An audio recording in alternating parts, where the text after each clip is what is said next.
하나님 말씀 봅니다. 구약성경 욥기서 35장 1절부터 16절까지 기록된 말씀. 35장. 엘리후가 말을 이어 이르되 그대는 이것을 합당하게 여기느냐? 그대는 그대의 의가 하나님께로부터 왔다는 말이냐? 그대는 그것이 내게 무슨 소용이 있으며 범죄하지 않는 것이 내게 무슨 유익이 있겠느냐고 묻지만은 내가 그대와 및 그대와 함께 있는 그대의 친구들에게 대답하리라. 그대는 하늘을 우러러보라. 그대보다 높이 뜬 구름을 바라보라. 그대가 범죄한들 하나님께 무슨 영향이 있겠으며 그대의 악행이 가득한들 하나님께 무슨 상관이 있겠으며 그대가 의로운들 하나님께 무엇을 드리겠으며 그가 그대의 손에서 무엇을 받으시겠느냐? 그대의 악은 그대와 같은 사람에게나 있는 것이요 그대의 공의는 어떤 인생에게도 있느니라.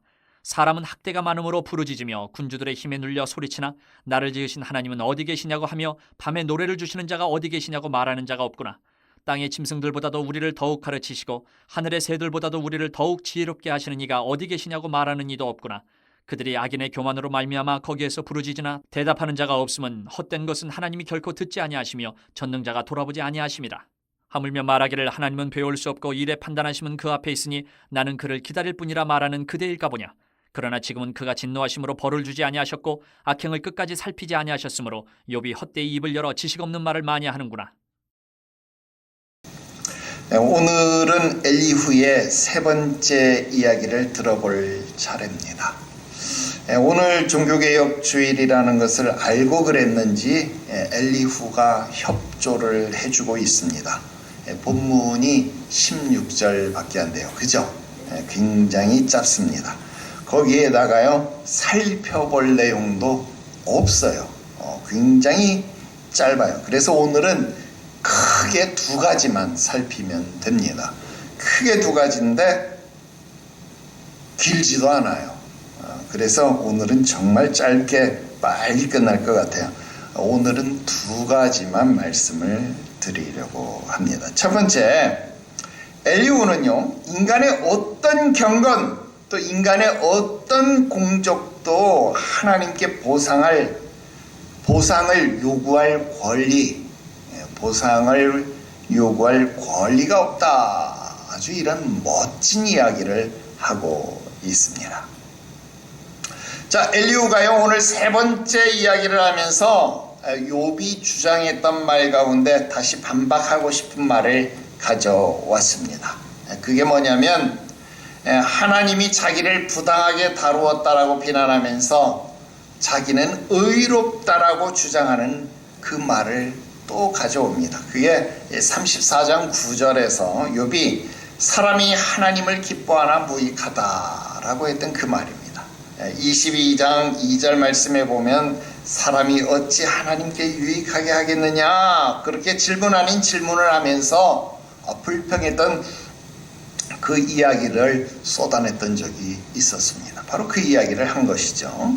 그런데 엘리후는요 이런 욥이 너무나도 못마땅한 겁니다. 자, 2절 말씀에 보니까 합당하게, 야, 너 이게 합당해 보이냐? 욥, 너 이게 합당해 보여? 네가 한 이 말이 합당해 보이냐고 지금 엘리후가요 욥에게 이렇게 따져 묻고 있습니다. 여러분, 이 합당하게라고 하는 말은요 레 미시파트라고 하는 말입니다. 이 미시파트라고 하는 말은 우리가 알고 있는 말이잖아요. 정의, 공의, 심판 이런 뜻이고 여기에 레라고 하는 전치사가 붙어 있습니다. 그래서 정의롭게, 의롭게 이런 뜻이 되어집니다. 그래서 정의롭게, 의롭게, 야, 네가 하는 말이 정의롭게, 의롭게 들려? 네가 하는 말이 옳게 들려? 바르게 들려? 이런 뜻이 되겠죠.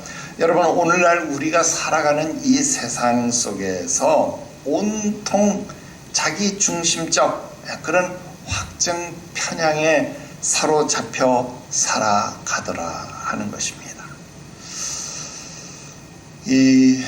원래 이 자기중심적이다라고 하는 말, 이 말은 피아제 이론에서 나오는 말이잖아요.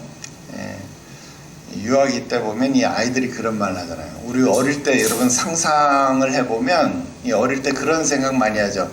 길을 이렇게 가는데 이 태양도 달도 어떻게 해요? 나를 따라오잖아요. 이렇게 지나가는데 달이 날 따라와. 엄마 저 달이 나를 따라와. 달님이 나를 따라와요. 그렇게 얘기한다. 왜 그런 생각을 해요? 세상의 중심이 누구예요? 나라는 거예요. 나. 어릴 때는 이런 생각을 할 수 있어요. 왜? 이게 아직 이 인지 구조가 완벽하게 자라지 못했기 때문에 모든 중심이 나예요. 세상의 구조가 나를 중심으로 다 갖춰져 있기 때문에 지금 달림도 나를 따라오는 거예요. 나를 중심으로. 그래서 동화책에도 보면 햇님 달림이 다 나를 중심. 햇님이 나를 보고 빵긋빵긋 웃는 거예요. 햇님이 자기 보고 웃을 리가 없지, 그죠? 그런데 햇님 달림이 나를 보고 빵긋빵긋 웃는 거예요. 이게 자기 중심적 그런 구조 속에서 일어나는 그런 일이죠. 그런데 이런 이 자기 중심적 구조 속에서 아이들이 그렇게 자라나다가 여러분 이게 조금 아이가 이렇게 크면 이게 조금 멈춰요. 초등학생 정도 되면 이게 아이가 성장하면 이게 좀 멈췄다가, 왜냐면 이제 주의가 막 다른 데로 분산되거든.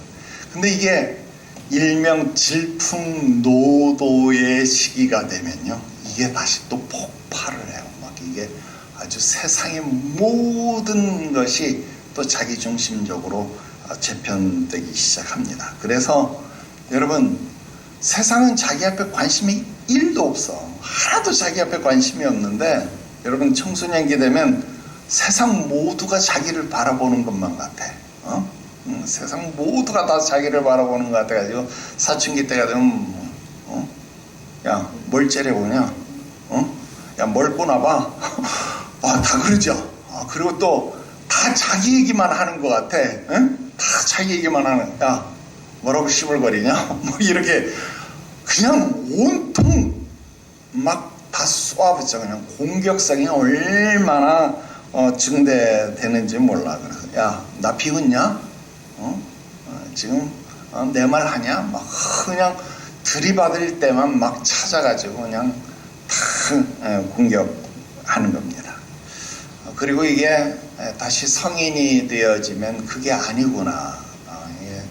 자아 성찰을 통해서 그게 아닌 것을 깨닫는 거예요. 그래서 사회적 또 인지적 정서적 성찰을 통해서 자기의 인격을 만들어가는 것, 그것이 이제 에릭슨 이론까지 이렇게 발전해 나가는 거죠.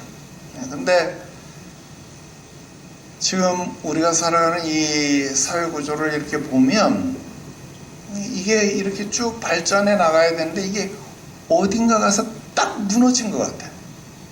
어디 가서 그냥 딱 무너져 가지고 그냥 자기 중심이에요. 자기밖에 딱 몰라. 자아 성찰이 안 돼.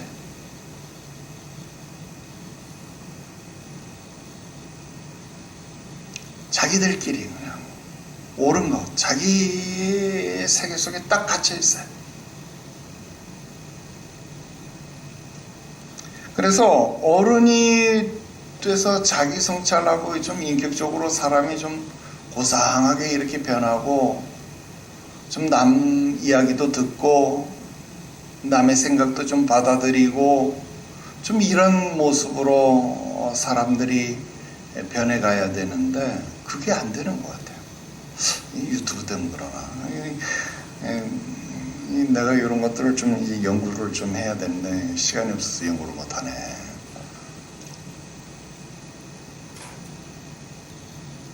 이 사람들이 그 확증 편향 속에 갇혀서 더더욱 그곳에 매몰되어져 버립니다. 그냥 자기 세계 속에 갇혀 있어요. 근데 오늘 이야기가 약간 그런 쪽에 있는 것 같아요. 욥도 욥의 생각 속에 갇혀 있고, 물론 나중엔 달라집니다만 엘리후도 엘리후 생각 속에 지금 딱 갇혀 있어요. 욥의 친구들도 자기 생각 속에 딱 갇혀 있어요. 그래서 서로의 이야기를 들으려 하지 않습니다. 나중엔 달라집니다만 적어도 지금까지의 주장만 놓고 이야기를 하면 욥은 이 자기 중심적 논지를 펴고 있고, 엘리후는 지금까지는 약간 자기 성찰적 논지를 펴고 있습니다. 그 증거가 뭐냐면 3절 이후입니다. 엘리후는 야, 욥, 네가 죄를 짓든지 말든지 하나님께는 1절 아무런 영향을 주지 않아. 그렇게 이야기를 해요. 여러분, 그동안 욥은요, 하나님이 자신이 의로움을 인정해 주지 않음에 대해서 부당함을 제기해 왔습니다. 그리고 하나님이 왜 나에게 형벌만 가하시냐며 재판을 요구해 왔어요. 그러나 엘리후는 뭐라고 이야기하냐면, 야, 욥, 눈을 들어서 좀 하늘 좀 봐봐. 저 하늘에 뜬 구름을 좀 봐봐. 하나님은 저 하늘, 저 궁창에 계시기 때문에, 즉 하나님은 우리 인간을 초월해 계시기 때문에 욥, 네가 죄를 짓든 의를 행하든 하나님은 아무 영향을 받지 않는다. 그러니 하나님에게 억지로 내려오셔서 자기의 의로움을 보증해 달라고 말하는 그게 얼마나 무서운 일이냐. 더군다나 하나님은 무한한 자유를 가지고 계신 분이기 때문에 우리의 기준을 가지고 우리가 잘했느니 못했느니 그 판단을 해달라는 것 자체부터가 네가 잘못된 거야. 여러분, 지금 이 논지 구조만 가지고 본다면 에릭슨의 자아성찰적 환경 속에 엘리후는 있고요, 욥은 지금 자기중심적 사고 속에 딱 있는 것처럼 보여요. 참고로 6절 7절은 우리가 좀 주의해서 해석을 해야 합니다. 지금 여기서 엘리후가 주장하려고 하는 것은요, 하나님의 초월성을 이야기하려고 하는 거지, 결단코 이신론 또는 자연신론이라고 말하는데, 여러분 이걸 이야기하려고 하는 게 아니에요. 여러분, 이신론이 뭐냐면 하나님이 세상을 만들었는데 만들어 놓고 하나님이 세상을 떠나, 그리고 세상은 세상에 있지 하나님이 만들어 놓은 자연 법칙 속에 그냥 방치해 두시고 하나님은 떠나 계시는 것. 그래서 자연은 자연대로 돌아가게 냅두시는 것, 그래서 더 이상 관여하지 않는 것, 이것을 이신론 또는 자연신론 이렇게 이야기를 합니다. 이것을 말하는 것이 아니다 이 말이에요. 여러분, 이것을 말하는 것이다 라고 한다면, 여러분 지금 아예 처음부터 엘리후가 이런 이야기를 하는 것 같으면 욥하고 이런 논쟁을 할 필요 자체가 없겠다 이 말입니다. 그런데 지금 욥이 이런 이야기를 하고 욥이 죄를 짓고 의를 행한다고 해서 하나님이 지금 여기에 왈가왈부 한다 안 한다 이런 이야기를 하는 것, 그거 옳지 않다 이 이야기를 하는 것, 지금 하나님의 초월성을 이야기하는 것이지 하나님이 아예 떠나 계시다 지금 요 이야기를 하는 게 아니다. 그러니까 이신론을 이야기하는 게 아니다라는 것, 그 부분만 여러분들이 주의해서 6절 7절 말씀을 여러분들이 살펴야 된다 하는 것, 그것만 하나 체크를 해 놓으시면 됩니다.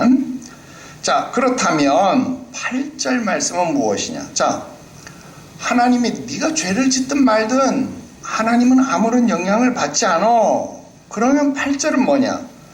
의를 행하든 안 하든 그건 하나님하고는 관계가 아무것도 없어. 그러면 그 반대로 사람이 죄를 짓든 의를 행하든 그것은 인간에게 국한되는 것이다. 하나님은 초월적인 존재고 인간이 의를 행하든 죄를 행하든 그것은 사람에게 제한성을 갖는 것이다. 사람에게 국한되는 것이다. 그렇게 이야기를 하고 있습니다. 즉 엘리후는 지금 무슨 생각을 하는 것이냐면 하나님은 너무 높은 곳에 계시기 때문에 의인에게는 상을 주고 악인에게는 벌을 주어야 하는 인과응보의 결과를 내리신다라고 하는 겁니다. 자, 그러면 지금 엘리후가 뭘 모르고 있는 걸까요? 여러분, 엘리후가 뭘 모르고 있는 걸까? 여러분, 엘리후는요, 하나님이 만드신 그 피조물 사이의 관계를 모르고 있다는 거예요. 이건 마치 무슨 얘기냐면, 여러분 부모가요, 자식을 낳아가지고 자식 내팽개칩니까? 그건 부모가 아니죠. 엘리후가 자식 안 낳아보면 부모된 마음 모르잖아요. 그거랑 똑같은 거죠. 하나님이 아니니까 하나님 마음을 모른다 이 말입니다. 여러분, 엘리후는 지금 하나님의 초월성은 알고 있어요. 초월성에 대해서 인정하고 있는 부분, 하나님의 초월성을 인정하고 높이고 있는 부분에 대해서는 우리가 어떻게 평가를 해야 돼요? 긍정적인 평가를 해야 합니다. 지금 아까 내가 욥은 약간 피아제의 자기중심적 사고방식에 잡혀있다. 그러니까 약간 어리다. 하나님 앞에 투정 부리는 것 같다. 이런 표현인 거잖아요. 그러니까 신앙, 어린아이와 같은 신앙 귀한 것이죠. 좋은 것이죠. 그래서 이것도 귀한 신앙이긴 해요. 그런데 에릭슨은 뭐 자아성찰적 신앙 뭐 이런 표현에서 엘리후가 이런 신앙이다 그랬으니까, 그러면 엘리후를 높이 본 것이냐? 높이 본 것이죠. 귀한 것이죠. 엘리후가 참 귀한 거예요. 어린 나이에 그 정도 자아성찰적 신앙을 가질 수 있다면 이게 정말 귀한 거다라는 거예요. 그래서 엘리후가 참 대단한데, 자아성찰적 신앙의 단계까지 나아갈 수 있다라면 이건 참 대단한 거다, 참 귀한 거다라고 보여질 수 있는데, 그것만이 전부는 아니다라는 거예요. 전부는 아니다. 하나님의 초월성은 알고 있지만 하나님께서 그 자신의 피조물에게 가까이 가고 계시다라는 것, 그 자신의 피조물들을 사랑하고 계시다라는 것은 체험하지 못하고 있다. 그것이 안타깝다라는 거예요. 제가 증거를 보여드릴게요. 히브리서 4장 15절 16절 말씀에 우리에게 있는 대제사장은 우리의 연약함을 동정하지 못하실 이가 아니요 모든 일에 우리와 똑같이 시험을 받으신 이로되 죄는 없으시니라. 그러므로 우리는 긍휼하심을 받고 때를 따라 돕는 은혜를 얻기 위하여 은혜의 보좌에 담대히 나아갈 것이니라. 그렇게 기록하고 있습니다. 그렇습니다. 여러분, 주의 말씀은 사랑의 하나님을 말씀하고 있다라는 것입니다. 여러분, 그분은요, 피조물에게 영향을 받지 않는 분이 아니라 피조물에게 영향을 받습니다. 여러분, 부모는 자식에게 영향을 받지 않는 분이 아니라 부모는 자식 때문에 가슴 아파하는 분입니다. 여러분, 부모는 자식이 기쁘면 함께 기쁘고, 자식이 슬프면 함께 슬프고, 자식이 아프면 자식보다 더 아픈 분이다 이 말이에요. 오늘 우리 하나님이 어떤 하나님입니까? 여러분들의 아픔을 자신의 아픔으로, 여러분들의 슬픔을 하나님의 슬픔으로, 여러분들의 기쁨을 하나님의 기쁨으로 느끼시는 분이심을 믿으시기를 바랍니다. 다른 신들처럼 돌로 깎아 만들고 쇠로 부어 만들고 때려 만들어 조각하여 깎아 만들어서 여러분 공감하지 못하는 신이 아니요, 느끼지 못하는 신이 아니요, 여러분들을 품지 못하는 하나님이 아니라 오늘 여러분들을 친히 낳으신 하나님이시기에 오늘 그 어떤 신보다 여러분들을 가슴 깊이 사랑하시고 느끼시고 아파하시고 사랑하시는 하나님이심을 믿으시기를 바랍니다. 그는 우리를 초월하신 하나님이 맞습니다. 저 높은 하늘 위에 계신 하나님이 맞습니다. 그래서 우리를 보는 듯 안 보는 듯, 그가 앞에 가도 뒤로 가도 오른편에 왼편에 찾아도 안 보이는 것 같은 하나님이 맞습니다. 그러나 우리의 잠꼬대 같은 부르짖음에도, 나의 아파함에, 나의 신음소리에도 응답하시는 하나님이심을 여러분 믿으시기를 바랍니다. 그래서 한나와 같이, 룻과 같이, 나오미와 같이 오늘 그 앞에 나아가 자신의 마음을 쏟아내는 자를 찾으시는 하나님이심을 믿으시기를 바랍니다. 오늘 그런 자를 하나님이 찾으시고 만나시고 위로하시고 인정하시는 하나님이십니다. 오늘 그 하나님이 여러분들을 가까이 하시고 찾으신다 이 말입니다. 그러나 안타깝게도 오늘 젊은 엘리후는 그것을 모르고 있다 그 말입니다. 여러분, 자기 중심적 사고를 하는 것 같아 보이는 어린아이 신앙과 같은, 나를 감찰하시는 하나님, 그가 나를 샤마를 하실 때, 그가 나를 바라보실 때, 그가 나를 바라보시는 그 눈동자로 만족해하는 그 하나만을 갖고 기뻐하는 욥은 그것으로 만족하며 사는데, 그것을 깨닫고 있는데, 그것을 알고 있는데, 아직 그것을 알지 못하는, 이론으로만 알고 있는 엘리후는 그걸 모른다 이 말입니다. 그러니 욥을 이와 같이 비난할 수밖에 없더라 그 말입니다. 이제 두 번째 말씀 드립니다. 엘리후는 응답되지 못하는 기도에 대해서 말하고 있습니다. 9절부터 16절까지 엘리후는요, 응답되지 못하는 기도에 대해서 이야기를 하고 있습니다.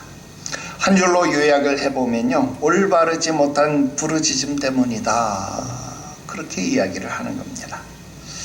자, 이제까지 욥은요, 자신의 의로움을 하나님이 판단해 주시고 인정해 달라 그렇게 요구를 해왔어요. 그죠? 그런데 하나님이 계속 묵묵부답하셨다 이 말이에요. 왜 이런 결과가 왔어요?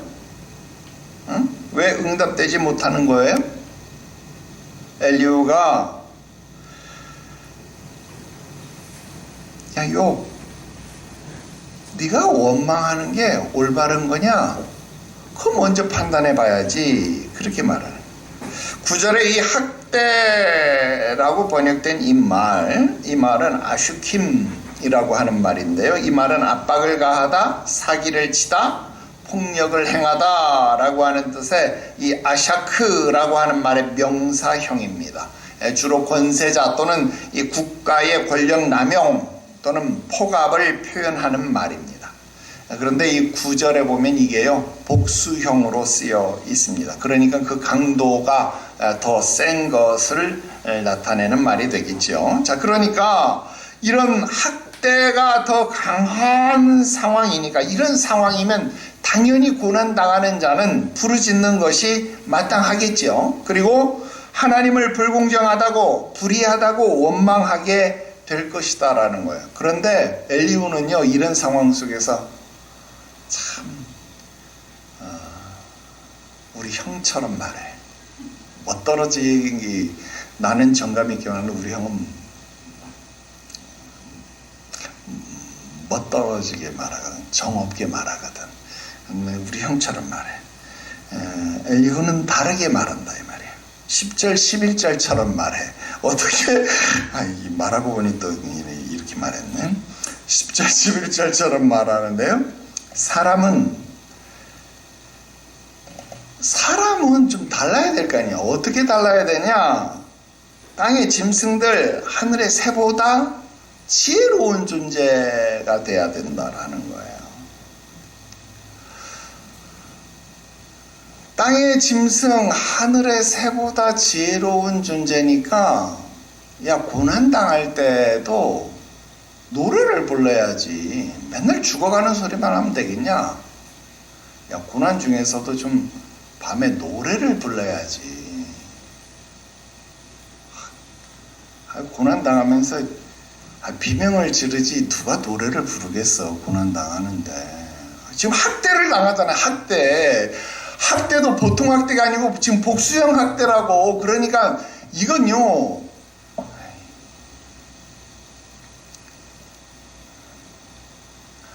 자기가 화상 입고 암병 걸리고 해봐. 자기가 고상하게 노래 불러지냐고. 비명 지르지. 노래 못 불러요. 찬송 못 부른다고.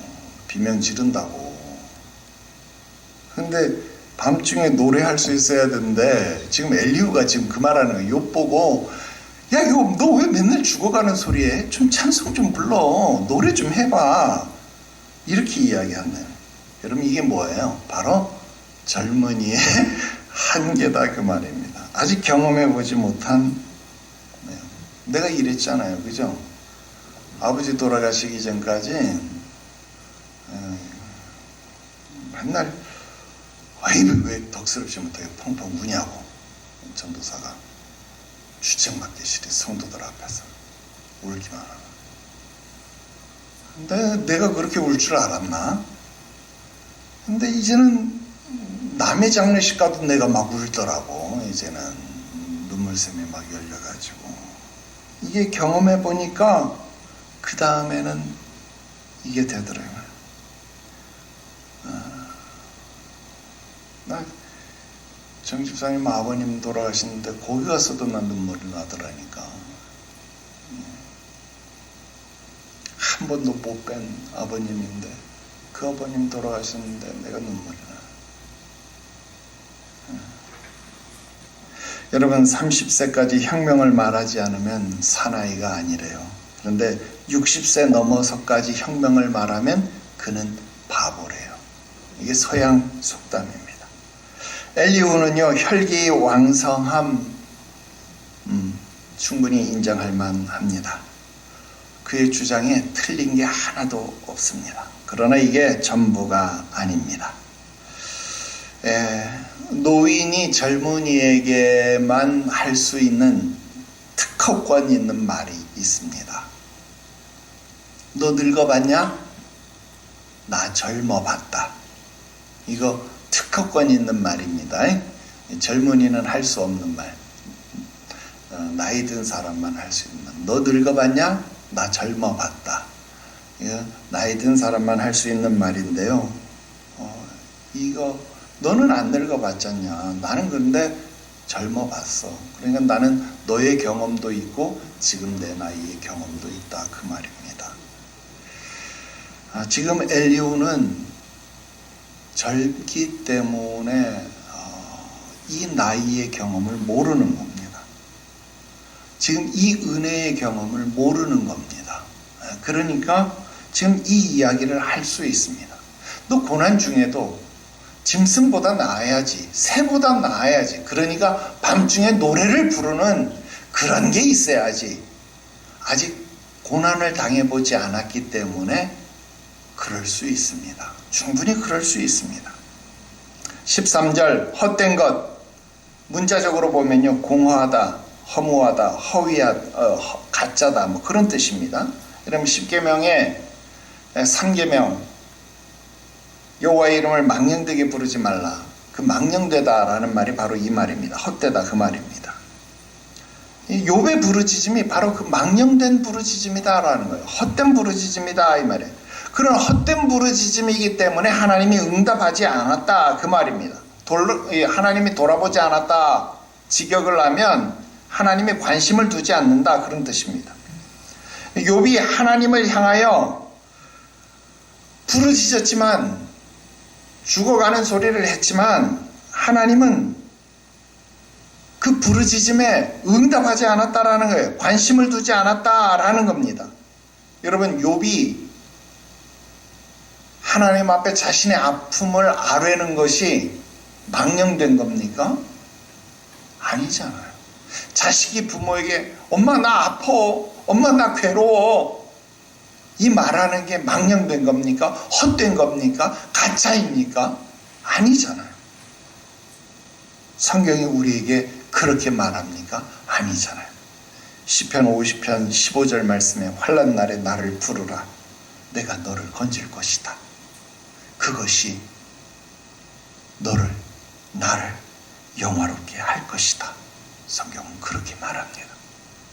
또 마태복음 7장 7절 8절 말씀에 구하라 그리하면 너희에게 주실 것이다. 찾으라 그리하면 찾을 것이다.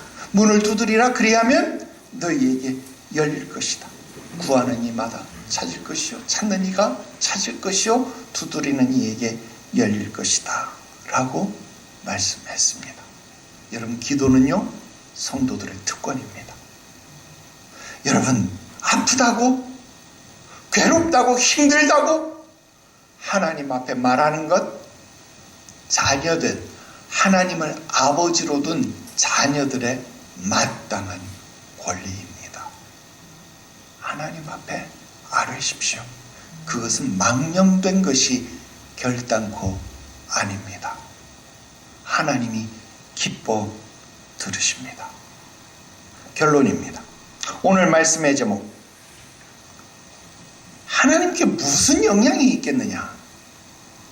이 말을 바꿔보면 야, 세상은 결코 네 중심으로 돌아가지 않는다. 그렇게 말할 수 있습니다. 엘리후의 세 번째 주장은 바로 이겁니다. 야, 욥, 세상은 결코 네 중심으로 돌아가는 게 아니야. 정신 차려 이 친구야. 지금 엘리후는 욥을 향해서 이 말을 하고 싶은 겁니다. 그래요, 맞아요. 세상을 살아보니까요, 나이가 50 넘어서 이 세상을 살아보니까요, 세상은 내 중심으로 돌아가는 거 아닙니다. 세상은 세상이 돌아가는 질서가 있습니다. 세상은 나 말고 세상이 돌아가는 질서가 있고 세상이 돌아가는 원칙이 있습니다. 그래서 세상은 결코 만만하지 않습니다. 내 뜻대로 내 마음대로 되어지지 않습니다. 그래서 힘들고 어렵고 괴롭습니다. 그래서 눈물이 나요. 그래서 힘이 들어요. 어려워요.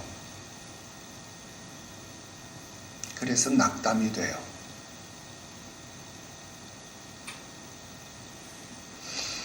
그런데 바로 이럴 때 우리 하나님이 말씀하시더라 이 말이에요. 수고하고 무거운 짐진 자들아 나에게 오라. 내가 너를 쉬게 할 것이다. 세상은 네 중심대로 돌아가지 않는데 나는 너를 중심에서 있을 것이다. 하나님이 그렇게 말씀하신다 이 말이에요. 세상은 내 중심이 아닌데 하나님은 나만 바라보고 계시다 이 말이에요.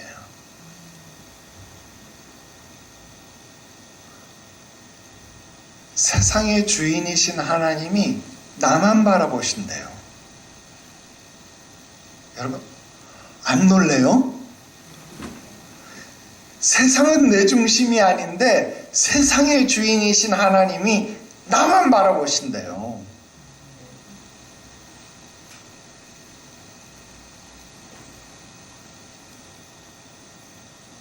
여러분, 그래서 하나님의 사랑이 놀라운 겁니다. 그래서 하나님의 은혜가 크고 놀랍습니다. 그래서 그 하나님 앞에 내 자신을 발견할 때 두려운 겁니다. 그 큰 사랑 앞에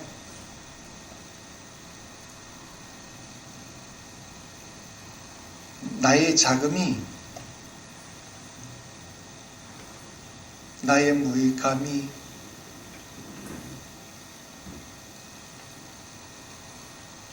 너무나도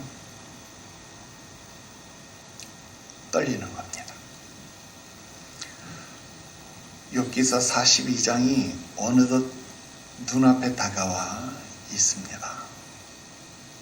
곧 다가와 있습니다.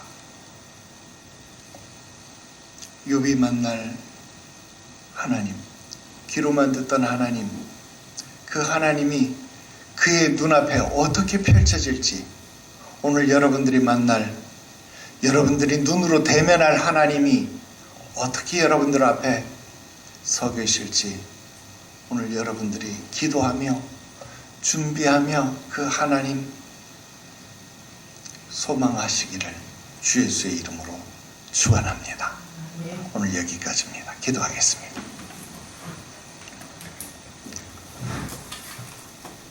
거룩하신 하나님 아버지, 508주년 종교 개혁 기념주일에 우리의 신앙을 돌이켜 봅니다. 험하고 험한 이 세상 속에서 결코 내 중심대로, 내 뜻대로, 내 맘대로 되어지지 않는 이 세상 속에서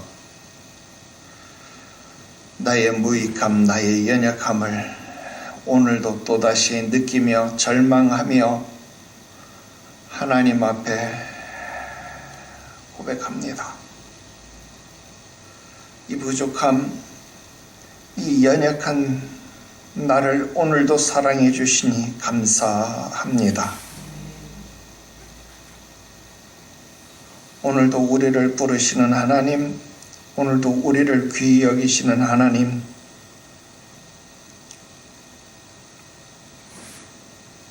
무익한 우리일지라도 우리를 귀히 여기시는 하나님이시오니 오늘도 주 앞에 신실함으로 온전함으로 바로 설 수 있는 우리가 되게 하여 주시옵소서. 세상에 그 어떤 것으로도 바꿀 수 없는 큰 사랑이오니 세상의 잘못된 것들로 우리의 눈이 돌아가지 않게 하여 주시옵시고 주만 바라보게 하시옵소서.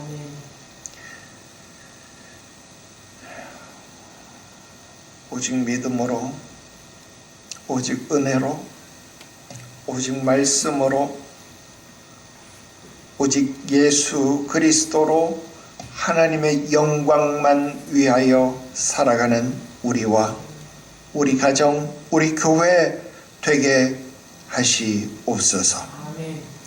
이 중요한 한 가지 사실만 결단할 수 있는 우리 인생 여정 되게 하시옵소서. 거룩하신 구주 예수님의 이름으로 기도드리옵나이다. 아멘.